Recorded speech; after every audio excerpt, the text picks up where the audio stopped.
Salut à tous, alors on va revenir sur les promos du mois de septembre. Alors je suis désolé, je vais pas te le mettre là, je te le mettrai en description en lien. Donc Automobil Prof font un super boulot en disant bah voilà ce qui est intéressant, voici les promotions. Malheureusement c'est horrible à dire, les promotions c'est les véhicules essentiellement qui ne se vendent pas. Ou Tesla, c'est pas que ça ne se vend pas, mais ils ont des volumes et eux ils ne veulent pas stocker, c'est ça la différence.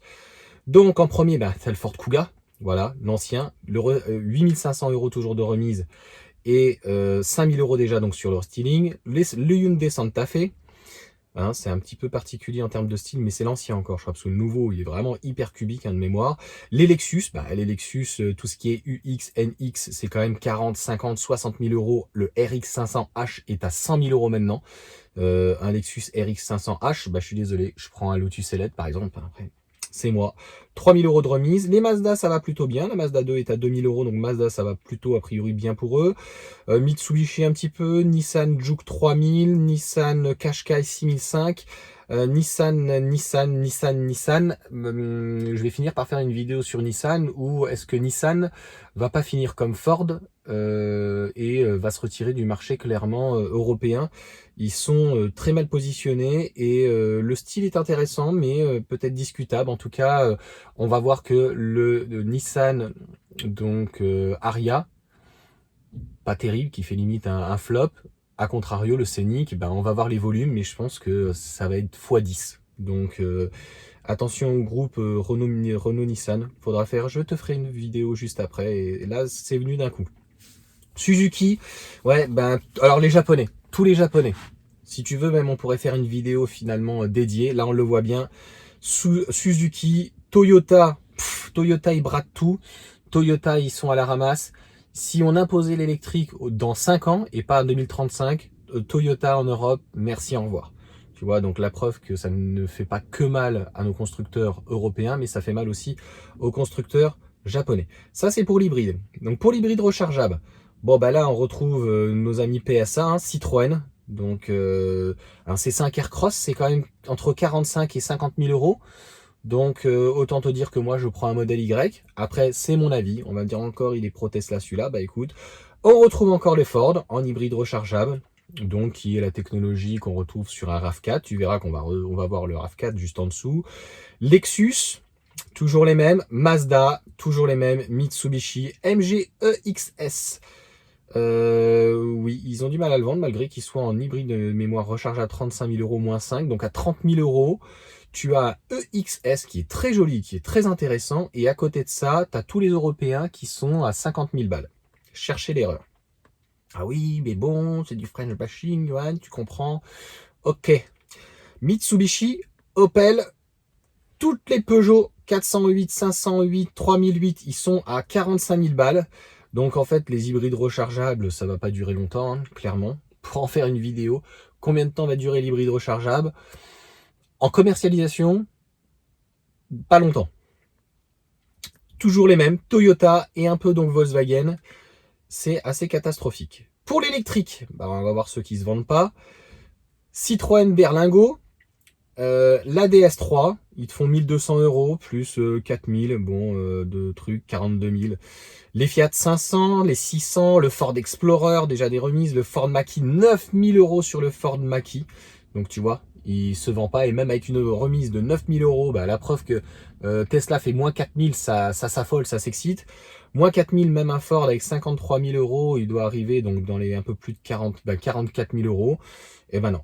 Malgré le style qui soit très joli quand même, qu'il ait des attraits, non.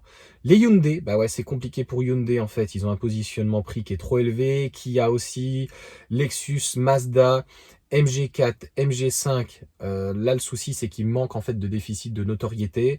Et il faut encore sur la MG4 5 000 €. Sur la MG5, ils vont jusqu'à 10 000 €.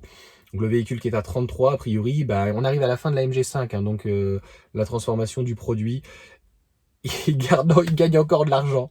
Moins 10 000. Moins 7 000 sur la ZS, on arrive à la fin, et le Marvel R n'a jamais trouvé en fait sa clientèle.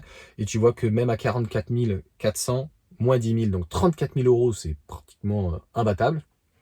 eh bien ça ne se vend pas. Les gens préfèrent par exemple un modèle Y qui est peut-être moins ou plus joli, mais moi je l'avais vu, le Marvel R, il manque d'autonomie notamment. Alors là, tu as toutes les Opel, Corsa, Mocha, Astra, qui sont à -5, -6, -7. Le Combo Life, je pense qu'il va pas rester longtemps, 1500. Le Zafira e-Life, enfin le Zafira électrique, 4000 €. Puisqu'il n'y a rien du tout dessus, il est à 50 000 €, donc ça tu le verras plus. Le Nissan Ariya, il n'y a rien dessus, il est au Japon, donc il est à partir de 40 000 €, 2000 € dessus.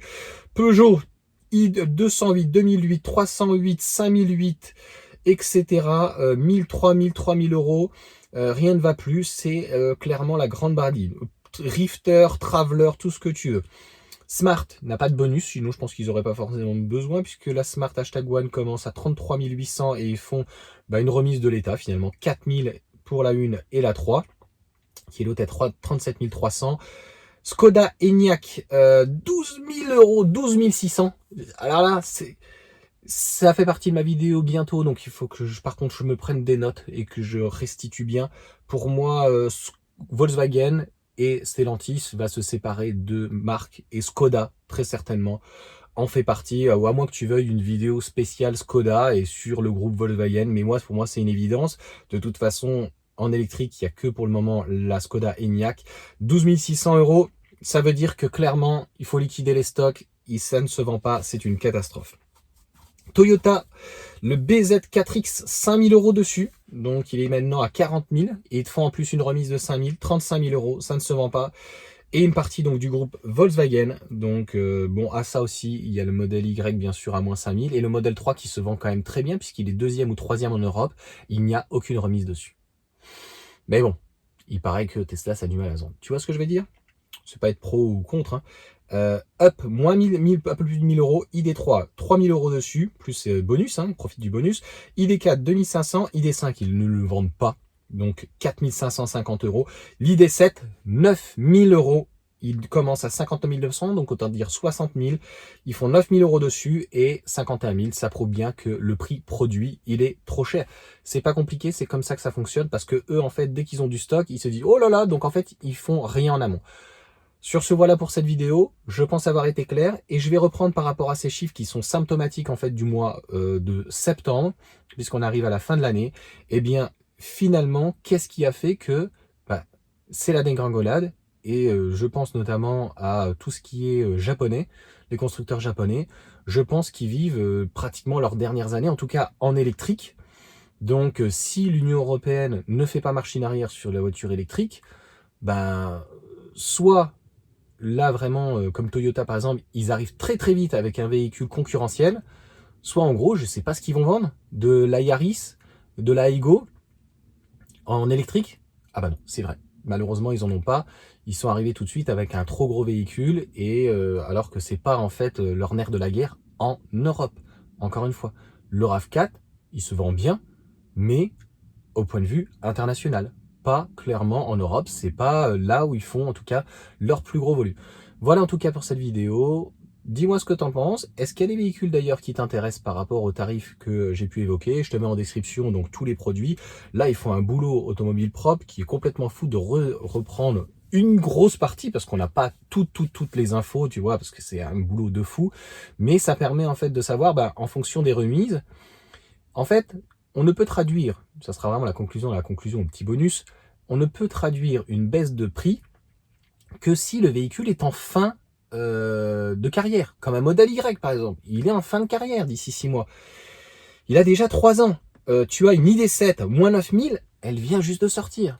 Donc le truc, il se vend pas. Donc là, il y a une ligne de production, ils produisent, mais il n'y a pas de client. Donc qu'est-ce qu'il faut faire? Il faut brader. Allez, sur ce, ciao à tous.